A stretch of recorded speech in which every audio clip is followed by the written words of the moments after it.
When you're reading your Bible, you need to keep track of these things called I call them pillars of culture, the cultural characteristics of the environment.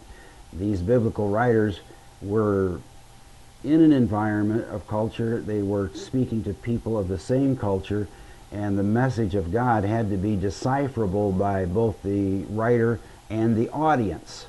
So God didn't reinvent their culture, he just simply inserted himself into it.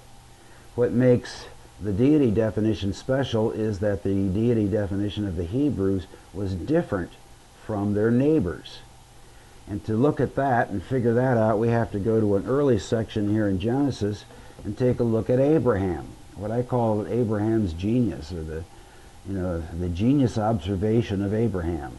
To give a little backstory to this, we need to realize that Ur of the Chaldees, where Abraham lived, that was actually Babylon. Chaldeans were the southern province of Babylon. It was a tribal area, and sometimes the historians refer to all of Babylon as Chaldea, and other times they use the term Babylon. It's the same area. Babylon had Chaldean kings sometimes, that's why they do that. So to look at that, you have to look at a little bit of the background of Abraham.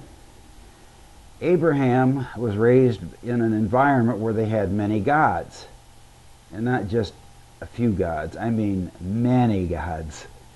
They had a god for the sky, they had a god for the air and the weather, they had a god for the earth, and then they had a god for the underworld under the earth. And they had gods for the fertility of the animals and fertility of the soil. And it goes on and on and on, up to over 36 of these. But in the middle of all of this, there were occasional vague references to a creator.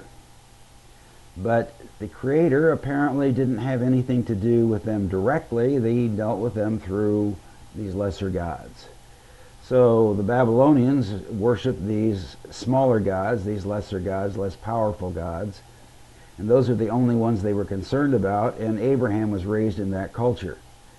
In fact, he not only was raised in that culture, his father was a maker of the gods.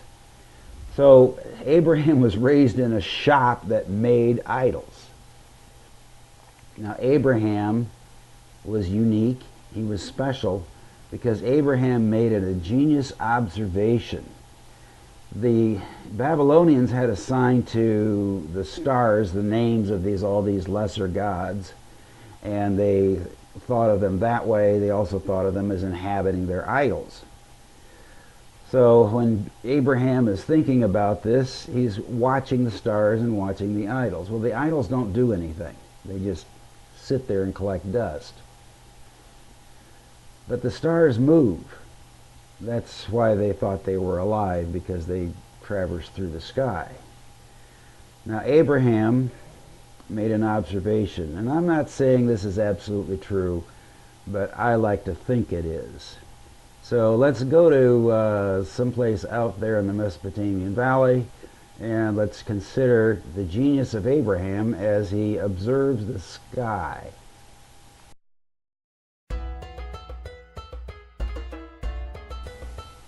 This could have been the observation of Abraham. He watched the stars revolve around. I've got a time-lapse video here. And I've circled the Polaris, the center star, the one that was assigned to the Creator God.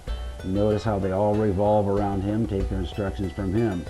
This is the observation of Abraham, in my opinion.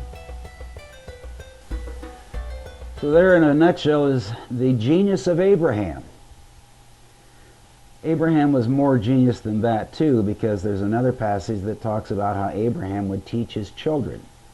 And out of the chaos of Babylon and the Tower of Babel and the separating out of the people across the earth, it's a phrase is used called the earth was divided during the days of Peleg. This is about 250 years after Noah.